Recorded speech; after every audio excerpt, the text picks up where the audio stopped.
Hello, welcome back.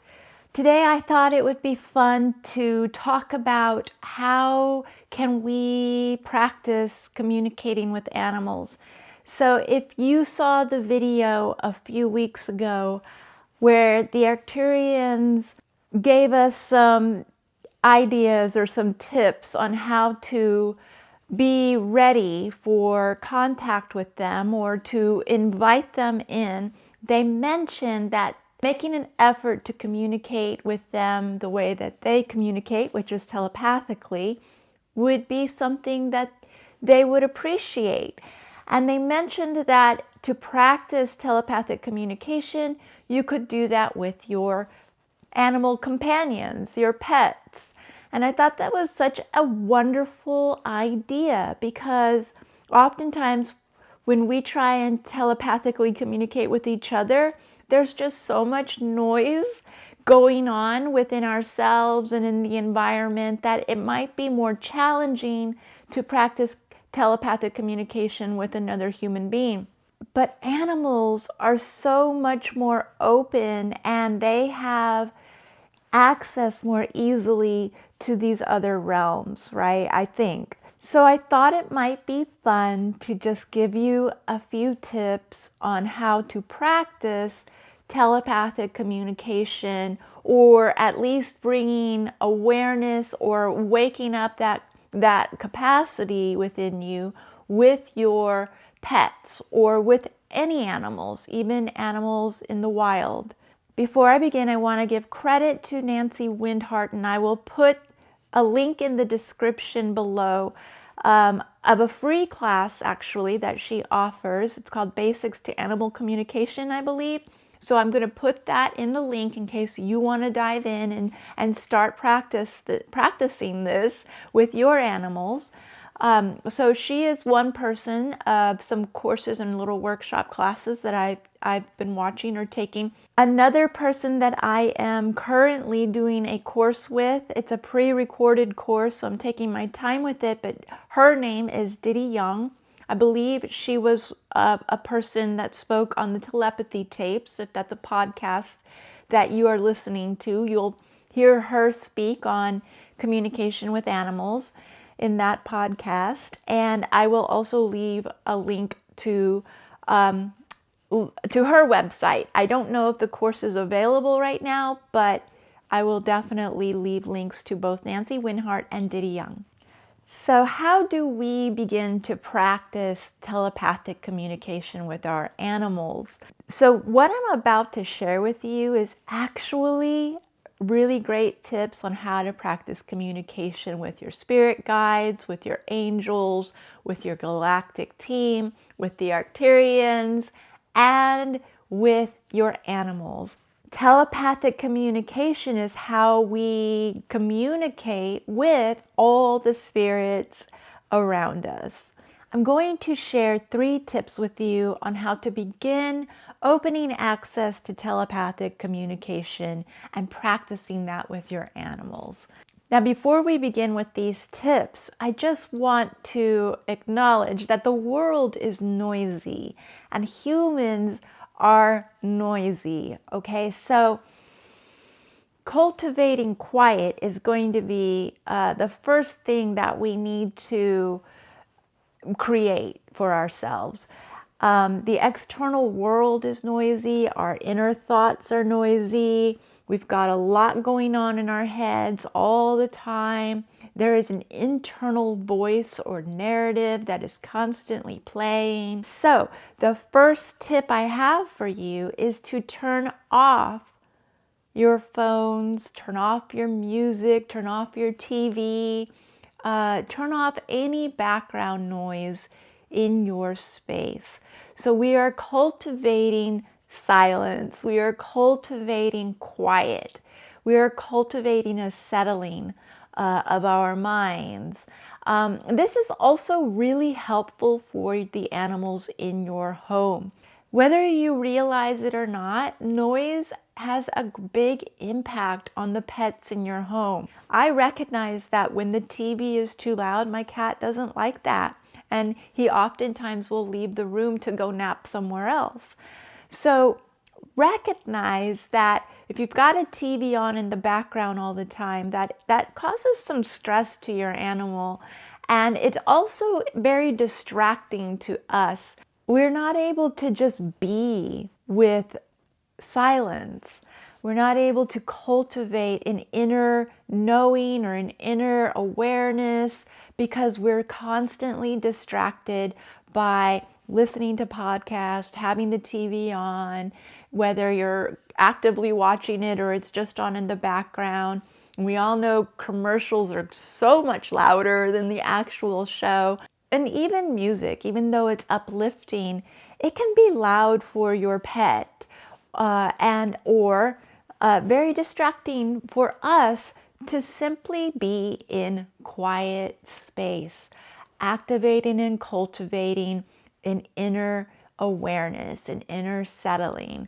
Also, actively cultivating intuition or being aware of sounds that you normally wouldn't hear. Now, I will say that if you don't have a meditation practice already, that is very helpful for helping to settle into the internal world, into the inner wisdom, right? So that's number one.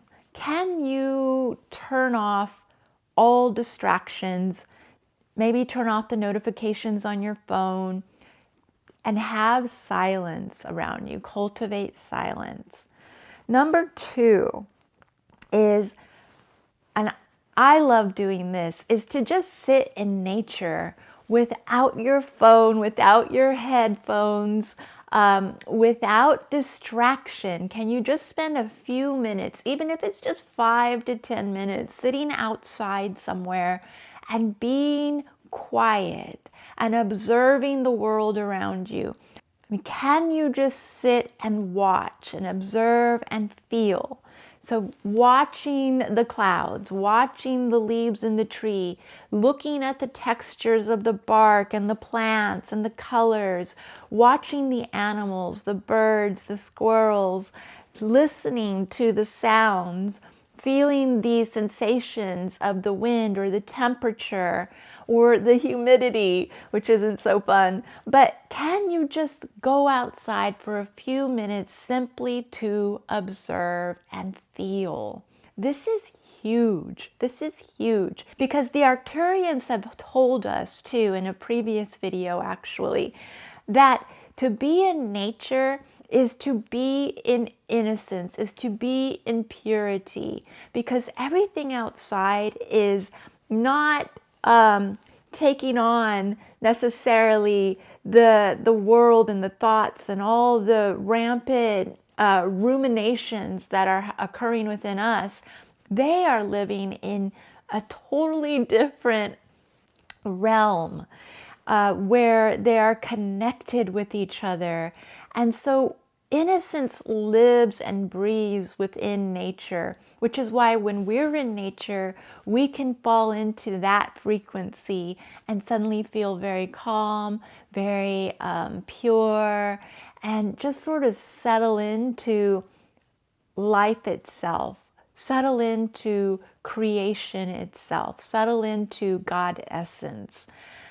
So that's what nature can provide for us. So it's very important to spend time and cultivate quiet in this very present space. So again, we're cultivating a space where telepathic communication can present itself to us, and that connection can become stronger when we are quiet within ourselves. A third tip I'd like to share is, are you someone that likes to talk a lot? Are you a little chatty Cathy? Are you someone that's not comfortable with silence? Are you somebody that if in a group or with a person, suddenly there's silence, you need to just fill the space with talking because it's not comfortable for you? So can you practice not doing that? Can you practice cultivating and being comfortable with silence, with some quiet, with some observation, instead of jumping to, I need to say something, this is uncomfortable? filling the space with talking that isn't even necessary oftentimes actually creates more stress for the people around you. It's not something that settles the spirit. If you're not speaking something that's necessary or essential or connected or observant of the frequency of the room or the moment in that time, then oftentimes that's actually creating a more unstable space for each other. If you can just settle into silence, that's what creates calm and connection and safety. And if you are somebody that is a little more on the chatty side, I actually am curious if you're also like that with your pet. Can you just be silent with your pet? Or do you have to constantly be talking to them? Oh, you're so cute. Oh, look at you. Or blah, blah, blah, blah, blah. You know, like, are you constantly giving positive affirmation? Or are you constantly talking to them about what you're doing? Or sharing something with them? Or, you know, being high energy around them? Can you practice just being silent with them? Just being with them, and maybe sharing stuff from the mind or from the heart, but not necessarily constantly filling the space with chatter. I know a couple people who are like that, who are very talkative with their pets, and I often wonder, does that create some anxiety for their pet? You know, and is that because they're an anxious person, and so the pet takes on the anxiety as well? So I'm curious to just like notice that about yourself and see what that presents, what that creates, what kind of connection is there to be fostered with just being with your pet, with just silence, with just observing them lovingly. So these are the 3 tips I have for you today.